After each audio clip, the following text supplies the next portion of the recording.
one of the devotees, I believe it was Bhakta William, pointed out that in the Bhagavad Gita, Krishna says that of all the letters, he's the letter A, and that none of the consonants are pronounceable without the letter A.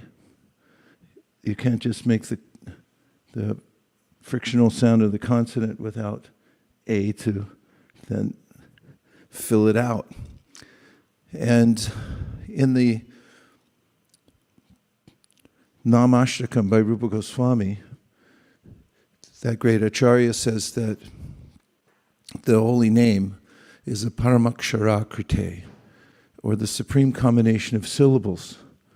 The point is that within the syllables themselves, within even the letter A, Krishna resides, what to speak of his right as the infinite to manifest himself as the holy name. And Rūpa Gosvāmī goes on to say, Vācam vācakamityudeti bhavato nama swarupa dvayam. Krishna's there, and his name's there, and there's no difference. But then he says there is a difference, and that is that the holy name is more merciful than the named, because he avails himself to us. That is, wherever we may be, however forgetful we may be of Krishna, he comes as his holy name and takes us by the hand and brings us back.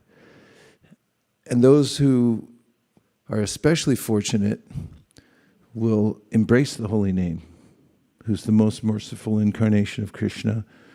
So this daily practice of chanting the syllables, which are non-different from Krishna, or according to Rūpa Gosvāmī, even better than Krishna, the more merciful form than Krishna, is the primary way in which one can connect to Krishna, and everything else becomes possible by that chanting.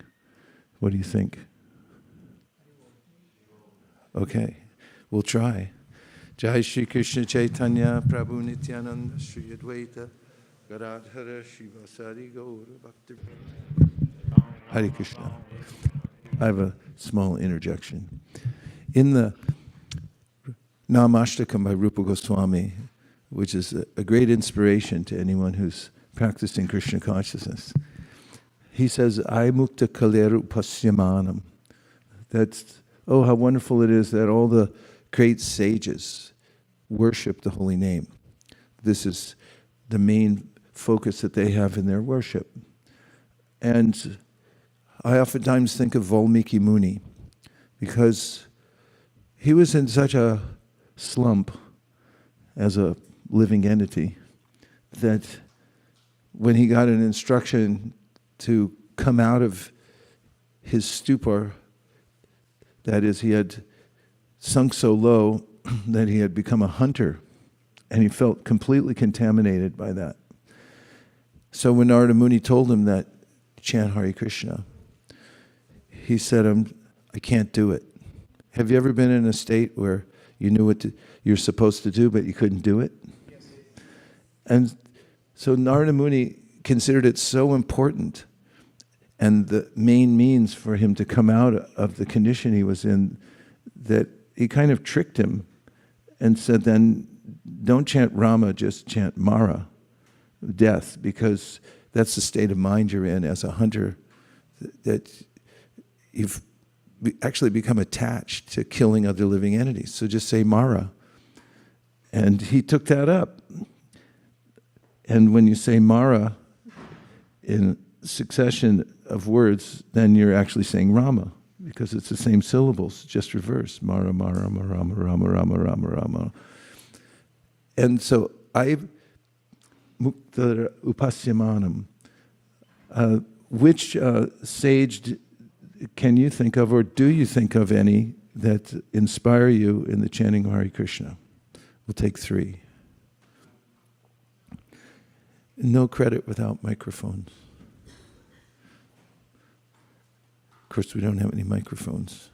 Hare Krishna Maharaj. There they are. Nārada Muni. Why?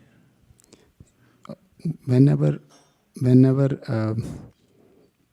anybody aspire to be, in Srimad Bhagavatam, he is always there to inspire the devotee. If they have little inclination towards Krishna in any shape and form, Narada is always there to instruct. So I always get inspired by Narada Muni. He's a great example.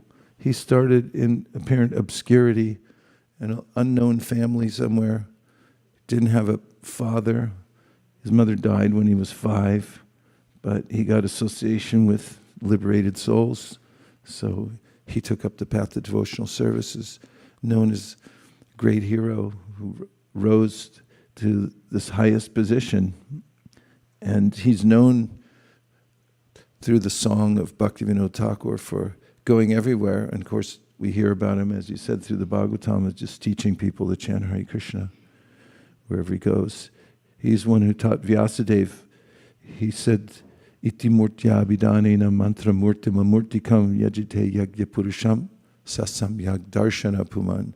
So one of the last instructions he gives to his disciple Vyasadeva is that everything, all the form, the qualities, pastimes are present within the holy name. In fact, it's very difficult to see the form of the Lord, but it's not difficult if you take the name of the Lord.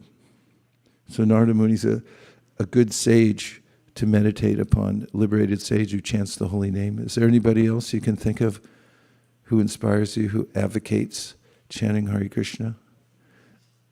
Mukaravinda. He's always thinking of a sage. Maharaj, I was thinking more in the modern time sage is Srila Prabhupada, who had so much deep faith and conviction that he sat on the Tompkins Square Park and started chanting, and the whole movement came from this. So I was just thinking the great example of Srila Prabhupada. Oh, what a great example. One that we can look to, and such a practical example that he just came with no resources except the main resource from which all resources emanate. He chanted Hare Kṛṣṇa. Okay.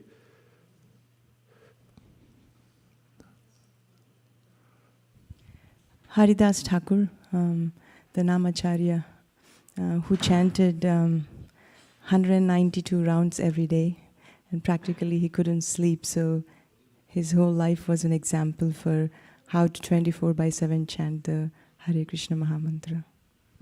And he wouldn't stop even when the government came and requested him and then ordered that he stop, and he said, sorry, can't do that. You can chop me into little pieces, but all the little pieces, they'll keep chanting.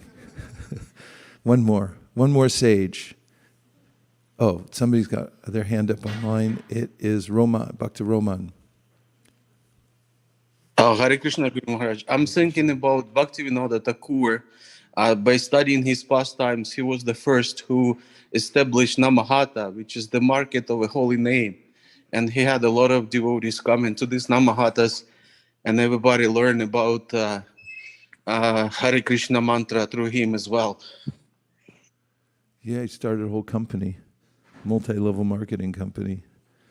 It was the precursor to Amway, to make sure that everyone had an opportunity to chant Hare Kṛṣṇa.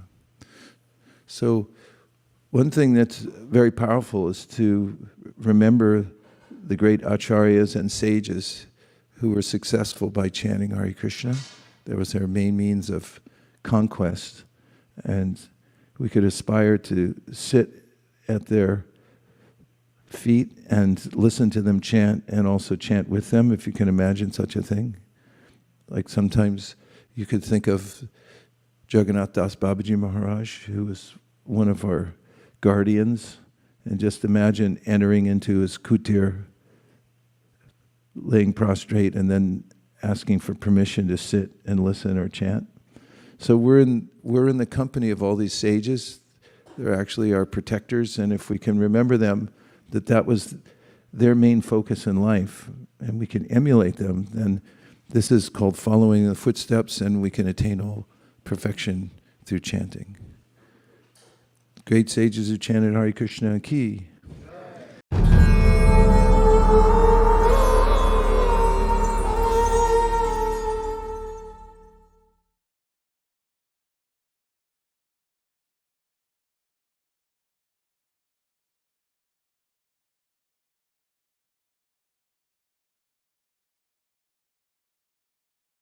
Rama, Hare Rama, Hare Krishna, Krishna Krishna, Hare Hare.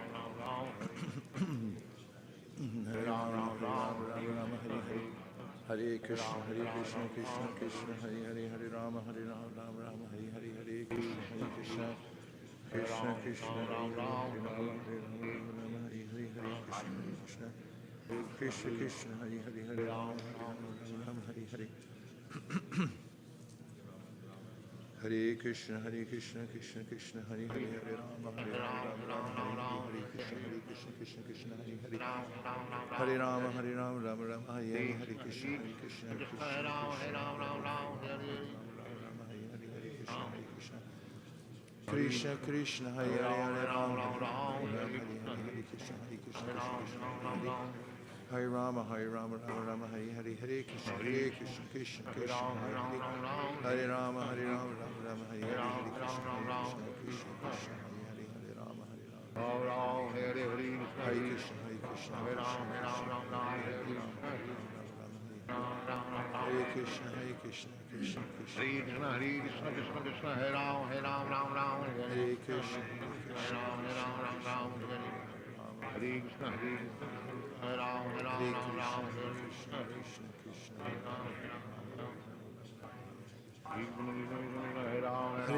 Krishna, Krishna Krishna, Hare Krishna, Krishna Krishna,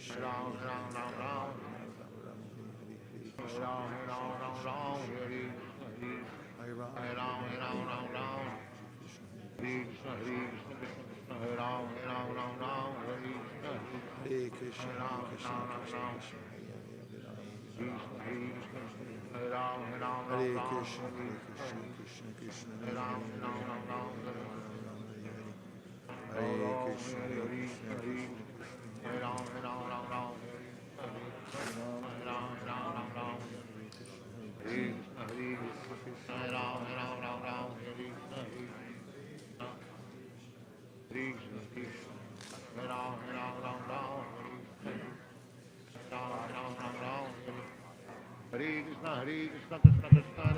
Thanks for joining, everyone. We'll have Guru Puja in 3 minutes.